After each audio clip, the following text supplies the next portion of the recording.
Hola, mi nombre es Brittany Charlotte Jiménez Fernández y el día de hoy analizaremos un caso bastante histórico de la Corte Interamericana de Derechos Humanos. El caso de González y otras versus México, conocido también como el campo algodonero. Este marcó un antes y un después, ya que reveló una falta inmensa de investigación, la impunidad y la discriminación estructural frente a los asesinatos y las desapariciones de mujeres en Ciudad Juárez.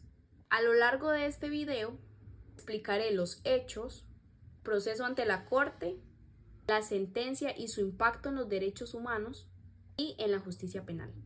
Además, veremos cómo este caso refuerza principios esenciales, como el acceso a la justicia, la igualdad ante la ley y la obligación del Estado de actuar con debida diligencia. A continuación, daré un breve contexto del caso. Desde los principios de los años 90, Ciudad Juárez, en el norte de México, se convirtió en un símbolo de violencia contra las mujeres. Decenas de mujeres jóvenes, muchas de ellas trabajadoras de maquilas, fueron desaparecidas, asesinadas y abandonadas en el desierto. En noviembre del 2001, los cuerpos de 3 mujeres, Claudia, Esmeralda y Laura, fueron encontradas en un terreno conocido como campo algodonero. Sus familias, por supuesto, denunciaron las desapariciones, pero las autoridades no respondieron, actuaron de manera adecuada. Hubo negligencia, pérdida de pruebas, un trato lleno de estereotipos y prejuicios de género. Las investigaciones fueron lentas, mal dirigidas y sin enfoque de justicia. Ante esta falta de respuesta del Estado de México, las familias acudieron al Sistema Interamericano de Derechos Humanos, hasta que el caso, por supuesto, escaló a la Corte Interamericana. Trámite ante la Corte y el desarrollo jurídico.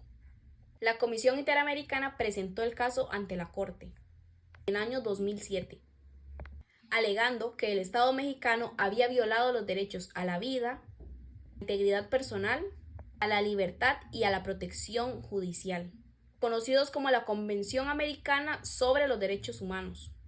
También señaló que México incumplió su obligación de prevenir, investigar y sancionar la violencia contra las mujeres. Durante este largo proceso, el Estado reconoció parcialmente su responsabilidad, pero negó sobre todo haber actuado con negligencia estructural. La Corte, sin embargo, analizó los hechos dentro de un contexto muchísimo más amplio de violencia sistemática en Ciudad Juárez. Concluyó que existía un patrón de impunidad y discriminación, donde las autoridades no investigaban de manera adecuada los crímenes que se estaban llevando a cabo contra las mujeres. En su análisis, la Corte recordó que el Estado tiene el deber de actuar de oficio, investigar con seriedad y perspectiva de género, y garantizar el acceso efectivo a la justicia.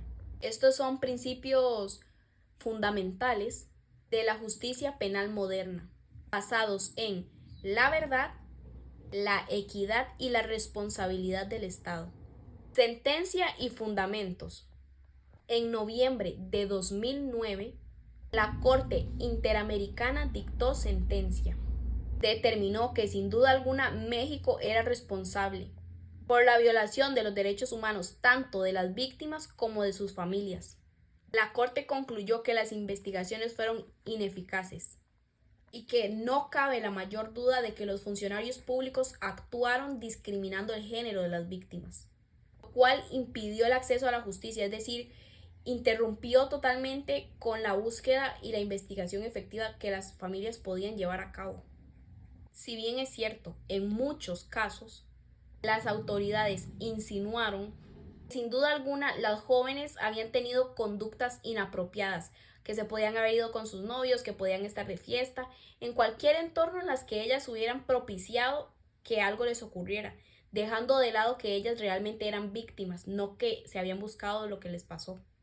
Esa actitud sin duda mostró una discriminación estructural.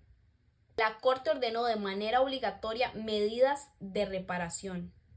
Entre muchas de ellas, crear un monumento de honor a las víctimas, capacitar a funcionarios públicos en derechos humanos y perspectiva de género.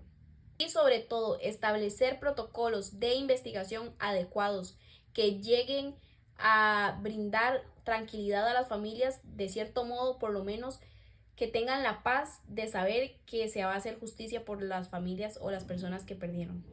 Con esta sentencia, la Corte reafirmó los principios de verdad, justicia, igualdad y no repetición como pilares del sistema penal justo, impacto y consecuencias. El caso Campo Algodonero tuvo un impacto profundo en México y en toda América Latina. Después de esta sentencia, se impulsaron reformas legales que reconocieron el feminicidio como un delito autónomo en el Código Penal. Por otra parte, también se implementaron mecanismos de prevención y búsqueda, como lo es el Protocolo ALBA y la alerta de violencia de género.